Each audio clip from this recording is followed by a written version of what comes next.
Bajrangi Bhaijaan. Bajrangi भाईजान जिंदाबाद. The biggest blockbusters of 2015. Bajrangi भाईजान. Awesome movie. जय श्री राम. क्योंकि मुझे फिर से देखना है. एक बार देख ली ना अभी.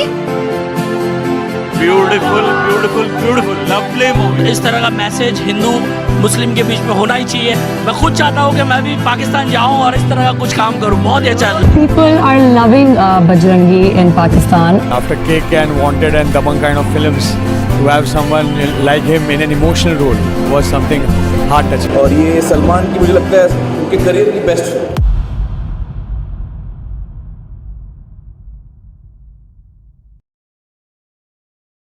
Bajrangi Bhaijaan is undoubtedly Bhaijaan's best and Bollywood's one of the best films. It's one of those rare movies जिनके ना के बराबर रेटर्स होते हैं. भले ही अपनी रिलीज से पहले इसे कुछ unnecessary and stupid controversies का सामना करना पड़ा हो, but after the release it got unimaginable appreciation. Not only from India but also from Pakistan. ये फिल्म उस सलमान खान को हमारे सामने लाती है जिसे ऑडियंस हमेशा से देखना चाहती थी. And it proved that when Bhaijaan acts, he just nails it. अभी कुछ ही दिन पहले मैं इसे रिवॉच कर रहा था and I thought कि यार I have to talk about it. So in today's episode, we'll talk about the beauty of Bajrangi Bhaijaan. Karachi से अंदरून मुल्क लोग अपनों में ईद मनाने के लिए अंदरून मुल्क जा रहे. अरे यार क्या करे, गाड़ी चल दी, उधर से निकल जा भाई. अपनों में ईद मनाने के लिए आ रहे. अरे यार ये फिर आगे भाई, उधर से निकलो ना, एक बार गाड़ी निकल जाएगी यार. कराची से अंदरून मुल्क, अरे क्या कर रहा है, रोक लेना यार.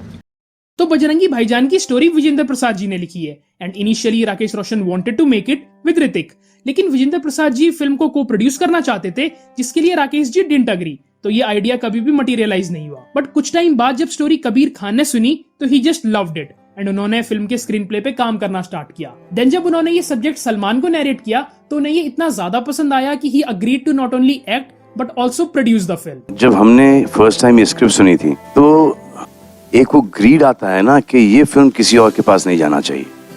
There is such a beautiful story told कि I don't think that anyone would have been able to tell the story better than Kabir and me.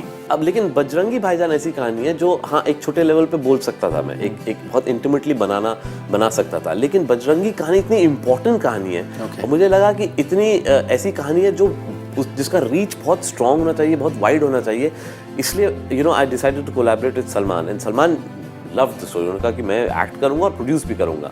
तो इसलिए मैंने क्या किया कि इंटीमेट स्टोरी को लिया लेकिन इसका बैकड्रॉप बहुत लार्जर देन लाइफ बनाया. अब एक्चुअली यार ये आइडिया सुनने में काफी सिंपल और बेसिक लगता है, but the way Kabir Khan integrated the political angle of India Pakistan in it, that makes the backdrop more grand and entertaining as well. Bajrangi की कहानी है. अब it could be a lost girl in Bombay और वो बॉम्बे में उसका घर ढूंढ सकता था या बॉम्बे से दिल्ली ले जा सकता था. उसी कहानी में आप इंडिया पाकिस्तान का बैकड्रॉप डाल दो और वो पूरा जो हॉस्टिलिटी और जो स्टीरियोटाइपिंग है and suddenly the film becomes larger than life. Bajrangi Bhaijaan की एक बेहद खूबसूरत बात ये है कि despite being a Salman Khan film, इसमें कभी भी हीरो वर्शिपिंग नहीं होती. Yes, the entry is in a way grand but apart from it we never see Salman in the film. It's the journey of Pawan that we are watching. Pawan के अलावा बाकी characters भी छोटे बट इम्पैक्टफुल हैं. It's not like they are overshadowed or underutilized. जैसे चांद नवाब. Nawaz puts forward such a good performance and he was equally important. Then Harshali Malhotra as Munni brings so much innocence and purity to the film. She did not have any dialogues but still her expressions were very natural and on point. And उन्हें देख के genuinely वो innocence हमें feel होती है and कई scenes में हम हंसते हैं तो कई बार आंखों में आंसू आ जाते हैं. पूरी फिल्म में हमें कोई भी विलन नहीं दिखाया जाता and that's actually very good, क्योंकि यार अक्सर मूवीज में किसी एक कैरेक्टर या अथॉरिटी को एज विलन पोर्ट्रे किया जाता है which at times looks very forced, but this film shows very human characters. Yes, there are bad people but साथ ही ये दिखाया गया है कि आर्मी और बाकी लोग बस अपनी ड्यूटी कर रहे हैं. They are not even. The negative is not negative but they're just doing their job. But the situation is such. You feel के बच्ची को लेके जा रहा है पाकिस्तान छोड़ने के लिए, ये सिचुएशन है. अब वो आदमी अपना जॉब कर रहा है, वो तो जॉब कर रहा है ना वो जी, तो दैट सर्कमस्टेंशियली वो जाके एक नेगेटिव हो जाता है. साथ ही यार हमें कैरेक्टर आर्क देखने को मिलता है विच वॉज वेरी ऑर्गेनिक. जैसे पवन था तो एक काफी kind and pure hearted person, but क्योंकि उसकी नर्चरिंग एक ऐसे इन्वायरमेंट में हुई है जहाँ पे रिलीजियस डिफरेंसेस हैं तो वो मुस्लिम्स के प्रति थोड़ा सा ऑकवर्ड फील करता है. But with the course of the film उसे ये समझ आ जाता है कि धर्म कभी भी बांटना नहीं सिखाता. हिंदू हो या मुसलमान, हिंदुस्तान हो या पाकिस्तान, अच्छे लोग और अच्छाई सब जगह है. ये तो पराये धर्म की है. ये सब पराया धर्म अलग लोग, बकवास है. अल्लाह हाफिज।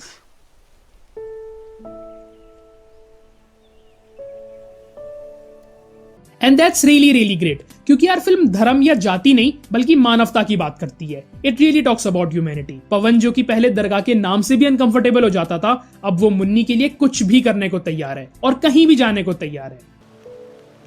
अब हम मुन्नी के लिए हर दरगाह जाने के लिए तैयार है। तो चले आज रात की बस पकड़ें। जय श्री राम। एंड यहाँ पे I really want to praise the writing of this film, because इसका स्क्रीन प्ले कहीं पे भी लूज नहीं होता एंड उन्होंने हर एक चीज को जितना हो सके उतना लॉजिकल एंड रीजनेबल रखने की कोशिश की है। बजरंगी मुन्नी को लीगली भी तो पाकिस्तान लेके जा सकता था, बट तभी एम्बेसी में प्रॉब्लम हो जाती है। फिर वो एजेंट के थ्रू से पाकिस्तान पहुंचाने की कोशिश करता है, तो उसका एनकाउंटर ऐसे लोगों से होता है एंड अब उसे ये समझ आ जाता है कि ही जस्ट कांट ट्रस्ट एनीवन। और बाय द वे यार, जो सीन्स लिखे गए हैं ना, दे आर एब्सोल्युटली ब्यूटीफुल। कहीं पे अगर उतना लॉजिक नहीं भी था, जैसे द एंडिंग सीन, तो वहां पे क्योंकि स्क्रीन प्ले इतना ज्यादा बढ़िया है एंड कन्विक्शन था, तो we just go with the flow और बाकी चीजों से बिल्कुल भी फर्क नहीं पड़ता।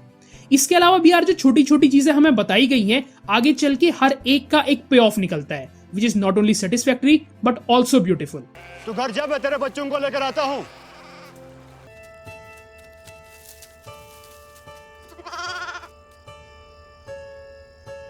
यहाँ कोई मांस पका रहा है। साथ वाली हवेली में मोमडन है। अब 2-2.5 महीने में घर का किराया डिपॉजिट दोनों हो जाएगा। ये क्या रसिका जी, ये पैसे तो हमारे। जानती हूँ, ये पैसे हमारे घर के डिपॉजिट के लिए हैं।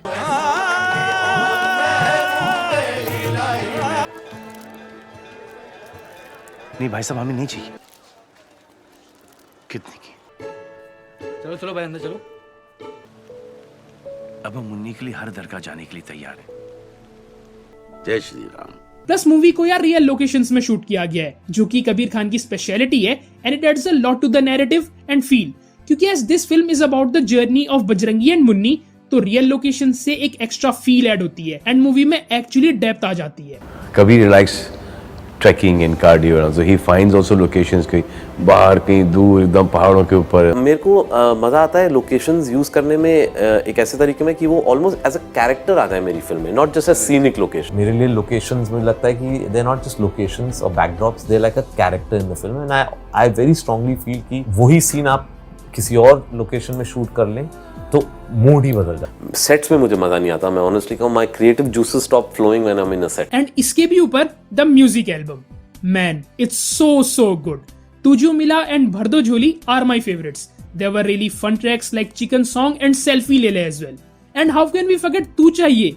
All in all a very great album. Then Bajrangi Bhaijaan की एक बहुत बड़ी क्वालिटी ये भी है कि it's naturally funny and emotional as well. Gags were organic, जिनसे चेहरे पे डेफिनेटली स्माइल आती है and they were not forced at all. और इमोशंस के बारे में तो क्या ही बात करें, Aamir's reaction says it all. मतलब जिसने भी मूवी देखी है, हर किसी का रिएक्शन यही था।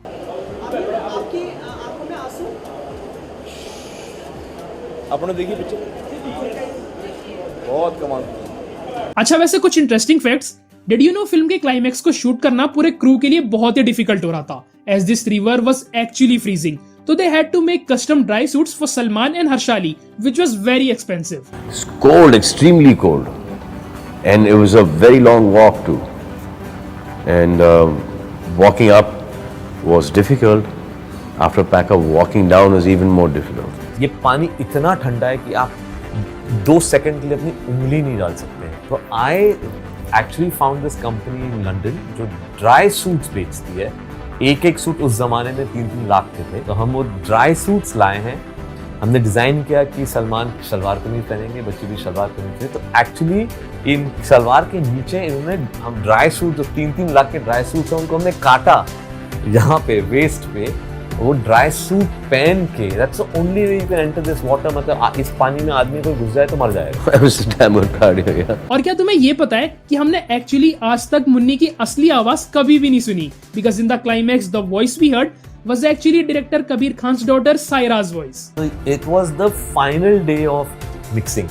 मतलब इसके नेक्स्ट डे सुबह में हमें प्रिंट भेजने थे, तो हम बैठे हुए हैं, ये होंगे रात के 11 या 11:30 बजे हम लोग बैठे हैं। And my executive producer Rajan says, कभी ये समझ में आ रहा है क्या बोल रही है। एक्चुअली हमने क्या किया था, जो एक बहुत बड़ी गलती है जो उसके बाद मैं सीखा हूँ। हमने रिकॉर्ड की आवाज, जैसे बच्ची ने बोला जय श्री राम मामा, और उसको हमने एलोंगेट और वो डिग्रेड हो गई थी, लेकिन हमने अपने दिमाग में सोच रखा है कि जय श्री राम बोल रही है तो सबको समझ में आ रहा है जय श्री राम। अगर ये नहीं समझ में आया तो पूरी पिक्चर गई। बस एक मिनट ठहरो।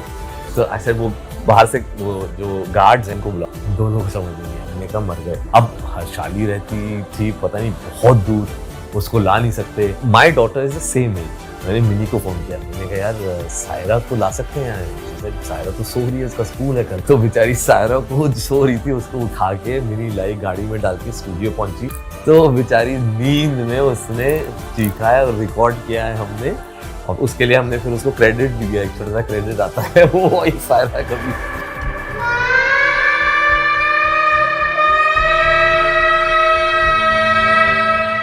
And now finally, Bhaijan.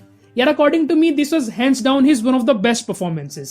He was strong, but at the same time very soft, very pure and very naive. उनकी performance से वो innocence हमें feel होती है. And to be honest, I literally cried in a few scenes.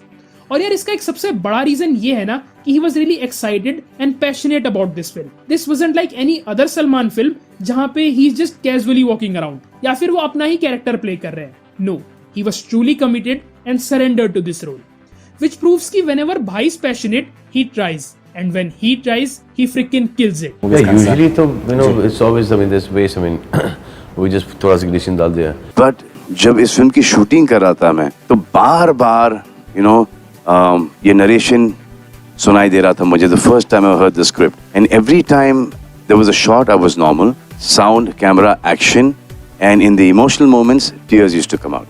That atmosphere was such that you see Nawaz and you know the scene is, and you go into the scene and it's reminded you of the film, what you heard and the whole screenplay and what you were doing at that moment, and tears automatically used to roll down. Usually, I mean I'm talking about me, मैं बड़ी ठोक पीट का काम करता हूँ emotional scene में, not to feel that emotion, you know, to put glycerine and to make it work, you know, it looks okay on screen, so इतनी मेहनत क्यों करो?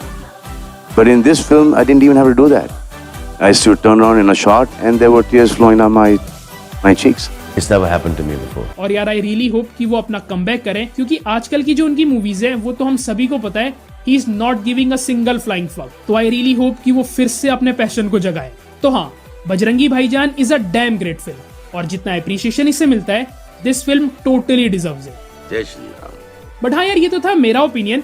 तुम लोग बताओ what are your thoughts about it, and do share your memories as well. Baki, don't forget to subscribe, cause great content is on the way. So yes, that's it. And now that's Cinema Buff signing off. Allah Hafiz.